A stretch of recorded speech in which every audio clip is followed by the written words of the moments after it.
স্বামীর সাথে ঝগড়া করে সুমি বাবার বাড়ি চলে আসলো। আসার পর থেকে মন খারাপ। মা জিজ্ঞেস করলো, কিছু না জানিয়ে হঠাৎ চলে আসলি যে? সুমি বলল, তোমার জামাইয়ের সাথে ঝগড়া হয়েছে। কি নিয়ে? মেয়ে জামাইয়ের কি নিয়ে ঝগড়া হয়েছে সেটা তুমি শুনতে চাচ্ছ?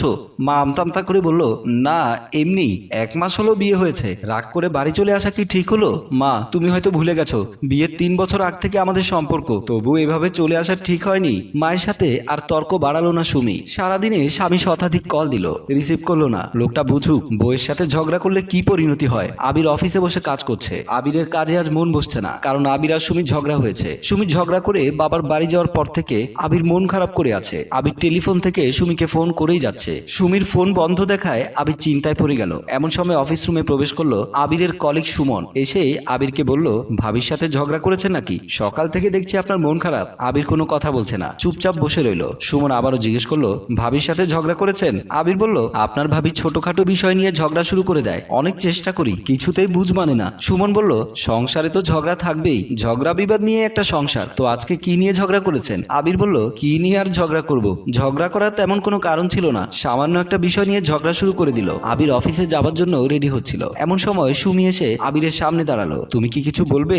হঠাৎ করে তুমি আমার সামনে দাঁড়ালে? সুমি আবিরের দিকে দেখে হা করে তাকিয়ে আছে আর নিজের শরীর তোলাচ্ছে। আবির আবারও জিজ্ঞেস করলো, কি হলো, তুমি কি কিছু বলতে চাও? এখানে হয়েছে কি, সুমি যে শাড়ি পরেছে ওই শাড়ি সুমি অনলাইন থেকে কিনেছে, তাই আবিরকে পরে দেখাতে চেয়েছে। আবির যখন সুমির দিকে তাকিয়ে সুমির প্রশংসা না করার কারণে সুমি রেগে গেল। বলল, কিছু বলতে চাই না, আমাকে তো এখন আর তোমার ভালো লাগে না, আমার সাজগোজ করলে তোমার ভালো লাগে না। এ কথা বলে সুমি সেখান থেকে চলে গেল। আবির বোকার মতো কোনো কিছু বুঝতে না পেরে চলে গেল। সুমন বলল, শুধু ভাবি নয়, সব মেয়েরাই একটু তার স্বামীর কাছে প্রশংসা খুঁজে বেড়ায়। স্বামী যদি প্রশংসা করে তাহলে স্ত্রী অনেক খুশি হয়। আবির বলল, ভাই, ভালোবেসে বিয়ে করেছি, সব সময় তো চোখে চোখে রেখেছি, এখন তো সংসারের চাপ বেড়ে গিয়েছে, সব সময় কি আর বউকে সময় দিতে পারি? সুমন বলল, আচ্ছা ঠিক আছে, খাবার খেতে চলে আসুন, দুপুরে খাওয়ার সময় শেষ হয়ে যাচ্ছে, আর কিছুক্ষণ পর গেলে ঠান্ডা হয়ে যাবে। এই কথা বলে সুমন চলে গেল। আবির আবারও চিন্তায় মগ্ন হয়ে পড়ল। রাতে খেতে বসে খাবারের প্লেট সামনে নিয়ে বসে আছে সুমি, চোখে জল, নীরবে কাঁদছে। সুমির মা হতভম্ব হয়ে জিজ্ঞেস করলো,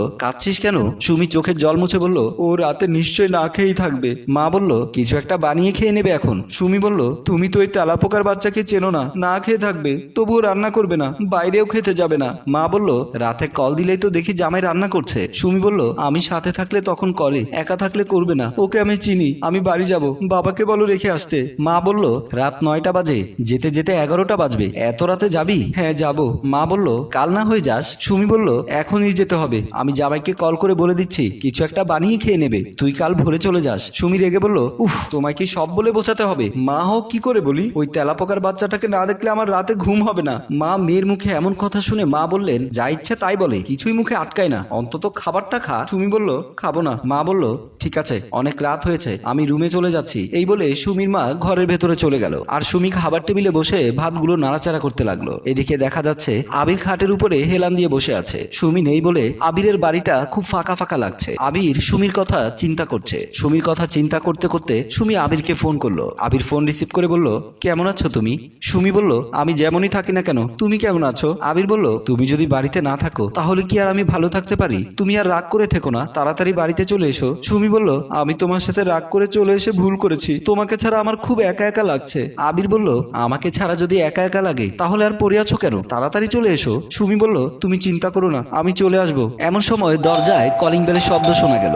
আবির বলল, কে যেন বাড়িতে এসেছে। সুমি বলল, এত রাতে আমি বাড়িতে নেই, তোমার ঘরে কে আসবে? আবির বলল, রাগ হচ্ছ কেন, আমি দেখে আসি কে এসেছে। সুমি বলল, ফোন কাটার দরকার নেই, আমাকে লাইনে রেখে তারপরে যাও। আবিরের আর কোনো উপায় ছিল না, সুমির কথা না শুনলে এক কাণ্ড ঘটে যেত, তাই লাইনে রেখেই আবিরকে বের হতে হলো। আবির দরজা খুলে দেখতে পেল দরজার সামনে দাঁড়িয়ে আছে এই বাড়ির 6 তলার ভাড়াটিয়া প্রিয়া বেগম। প্রিয়া বেগম আবিরকে দেখে বলল, ভাইজান, ভাবি নাকি বাড়িতে নেই, তাই আমি আপনার সাথে একটু কথা বলতে আসলাম। রাতে খাবার খেয়েছেন নাকি রান্না করেননি, তাই একটু খোঁজ নিতে আসলাম। এই কথাগুলো ফোনের ওপার থেকে শুনতে পেয়ে সুমি ভীষণ রেগে গেল। আবির বলল, আমি খেয়েছি ভাবি, আপনি কোনো চিন্তা করবেন না, অনেক রাত হয়েছে, গিয়ে ঘুমিয়ে পড়ুন। প্রিয়া বলল, সমস্যা নেই, আমি আপনাকে রান্না করে দিয়ে যাই, পুরুষ মানুষ কি করে রান্না করবেন? আবির বলল, আমি আমার রান্না করতে পারবো। প্রিয়া বলল, আমি বুঝতে পেরেছি, ভাবি আপনাকে সন্দেহ করে বলে আপনি আমাকে ঘরের ভেতরে ঢুকতে দিচ্ছেন না। আবির আবারও মহা বিপদে পড়ে গেল, না পারছে প্রিয়ার মুখ বন্ধ করতে, না পারছে মোবাইলের লাইনটি কেটে দিতে। আবির বলল, ভাবি, আমার ঘুম পেয়েছে, আমি ঘুমিয়ে যাব, আপনি চলে যান, যদি কিছু দরকার পড়ে আপনি কিন্তু আমার ঘরে চলে আসবেন। এ কথা বলে প্রিয়া সেখান থেকে চলে গিয়েছিল। কিন্তু আবিরের কপালে নেমে এলো দুঃখ। আবির গিয়ে সোফার উপরে বসে পড়লো। আবির বলল, আমাদের পাশের বাসার ভাবি এসেছিল। সুমি বলল, আমাকে আর কিছু বলতে হবে না, এর জন্যই তো বলি ঘরের বউ কেন ভালো লাগে না। আমি আসাতে তোমার অনেক উপকার হয়েছে। বাড়িতে এখন ইচ্ছে করলে অন্য মেয়ে নিয়ে আসতে পারবে। আমি ভেবেছিলাম আমি চলে এসেছি বলে হয়তো তুমি মন খারাপ করে আছো, এখন দেখছি আমি চলে আসাতে তোমার জন্য ভালোই হয়েছে। এই কথা বলে সুমি মোবাইলের লাইনটি কেটে দিল। আবির এবার মহা বিপদে পড়ে গেল।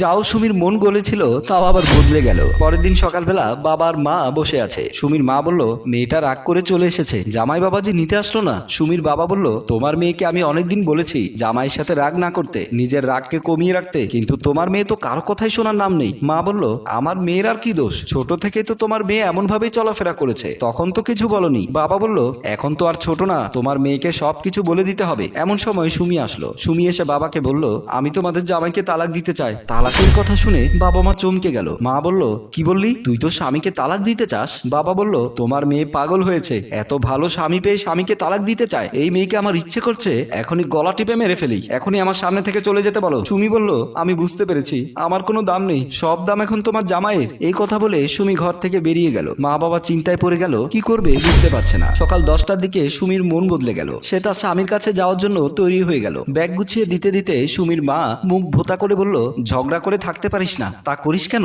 শুধু শুধু ঝামেলা। সুমি মুখ ভেঙচি দিয়ে বলল, ঝগড়া করলে প্রেম বাড়ে। মা বলল, একটু তো লজ্জা শরম কর, সব ধুয়ে মুছে ফেলে দিয়েছিস নাকি? সুমি বলল, আমি তো সবকিছু তোমার কাছেই শিখেছি, তুমি তো বাবার সাথে এমনটাই করতে। মা বলল, আর বেশি কথা বলতে হবে না, যা এবার চলে যা। সুমি যখন ব্যাগ নিয়ে ড্রয়িং রুমে আসলো, ঠিক তখনই আবির গিয়ে সুমির সামনে দাঁড়ালো। আবির বলল, সরি, সেদিন তোমার প্রশংসা করিনি বলে। সেদিন যদি প্রশংসা করতাম তাহলে তুমি আর রাগ করে চলে আসতে না। আজকের পর থেকে সব সময় আমি তোমার প্রশংসা করব। সুমি বলল, আমার প্রশংসা করবে না তাহলে কার প্রশংসা করবে? আমি তোমার সাথে রাগ করব, ঝগড়া করব, কিন্তু আমি তোমাকে ভালোবাসবো। যতবার আমি রাগ করব ততবার তুমি আমার রাগ ভাঙাবে, কারণ রাগ করা আমার অধিকার, আর রাগ ভাঙানো হচ্ছে তোমার দায়িত্ব। আবির আর কোনো কথা না বলে মুচকি একটা হাসি দিয়ে সুমিকে জড়িয়ে ধরলো। সম্মানিত ভিউয়ার, স্বামী স্ত্রীর ভিতরে মনোমালিন্য থাকতেই পারে, সবকিছু ভুলে গিয়ে একজন আরেকজনের কাছাকাছি আসি, তাহলেই জীবন সুন্দর হবে। সামাজিক রোমান্টিক গল্প পেতে পেজটা ফলো করে রাখতে পারেন। ধন্যবাদ।